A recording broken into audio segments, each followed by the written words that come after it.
আজকে বিকেলে বানাতে চলেছি সেই প্রতীক্ষিত জিনিস, মানে সেই কবে থেকে আমি ভাবছি এটা বানাবো বানাবো, বাট কিছু না কিছুর জন্য সেটা আর হচ্ছে না। তো আজকে ভাবলাম যে না, আজকে বানাতেই হবে। তো আজকে এখন মানে যখন আমি ভিডিওটা স্টার্ট করা তখন তো আমার পুচকেটাও দিদিভাইয়ের কাছে পড়ছিল।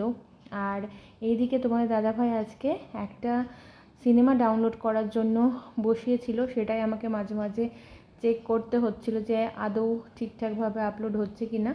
আর এই দিকে একদম চলে এসেছি রান্নাঘরে, যেটা করব এই যে দেখো, ড্রাই ফ্রুটসগুলো একে একে আমি একদম কম ঘি দিয়ে ভেজে নিচ্ছি।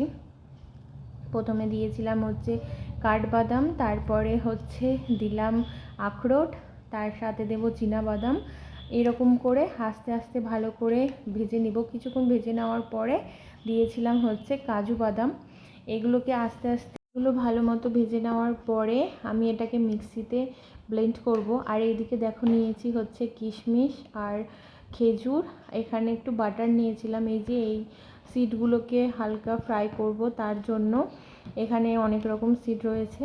তো ফাইনালি সব কিছু রেডি করে একদম লাড্ডু তৈরি, দেখতেই পাচ্ছ কমপ্লিট। আর এটা খেতে তো ভালোই, আর তার থেকেও বেশি হচ্ছে গুণের। কে কে খেয়েছে অবশ্যই বলো।